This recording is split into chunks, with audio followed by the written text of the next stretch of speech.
Now this is the ELM 327 interface, and so this is the mini. There's a standard and there's mini. This one happens to be the mini because the way that the port is positioned in my car underneath the steering wheel doesn't allow much give, and so if I would have gone with the bigger one, my knee would have been running into the thing and probably unplugging it and or causing damage to the circuit board inside, and to the pins rather. And so I decided to go with this mini one. It's been working great. It comes in this beautiful blue color here, see-through, transparent blue, and pretty much what you see is what you get, paired with your Torque app. Now this is Torque Pro.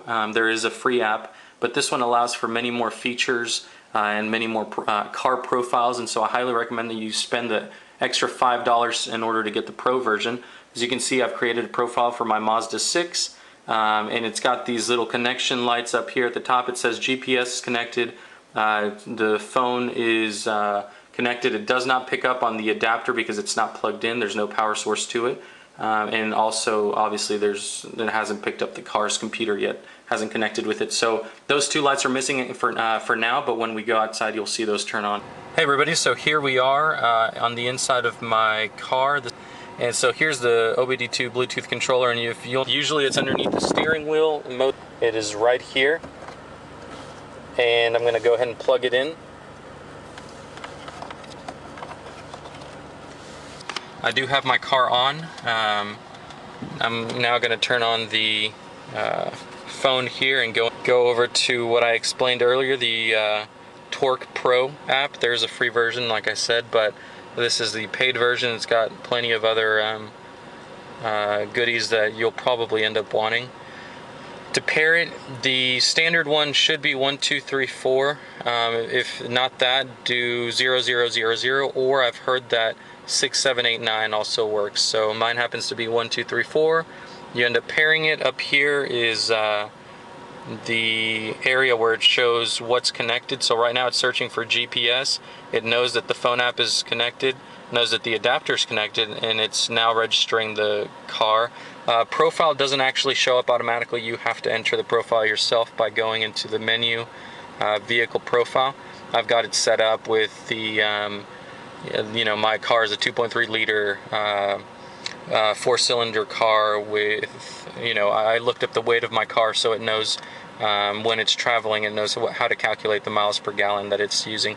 So everything except the GPS is working, and I believe that's because that's on the Android side. So I'm going to go ahead and activate that so it finds it. Go back into the app, and now it's locked on that quickly. So you get a few features here. You can check faults and clear them from this menu here. Do real-time information from the red icon here. Map view to see where you are, where you've been. It shows you a history of your locations when the adapter has been installed. This is the track recorder, something I installed after the fact. It doesn't come with the app, but it's free, and so it's one of the plugins you can install. It's real information you can gather. Now all of these menus that I'm setting you up, and see there's 1, 2, 3, 4, 5, 6, 7 screens. These are all customized by me. I've added these with what's called widget. This is a widget area. I've added all these widgets for easy viewing, and so this is my main screen with a clock and engine load. As you can see, my engine is a little higher than normal. Usually what I've heard is that at idle, which is what I'm at now, it should be between 15 and 20%, but I do have the AC on, and so that may be a factor. And so going forward, this does switch when you rotate it. So if you've got something like a one of these mounts on your car, you can easily just picture glancing right over at it. Works well also if you're recording, gets the front view. So engine load gives you here a quick stats of everything. Acceleration is at 0.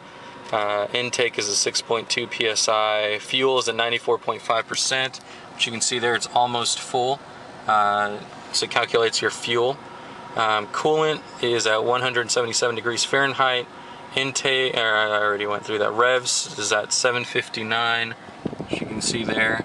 If I rev it up, here, let me get on the rev screen, with the one with the big dial. Let's see here. Okay, so I'm gonna attempt to show you as they climb. It's pretty instantaneous.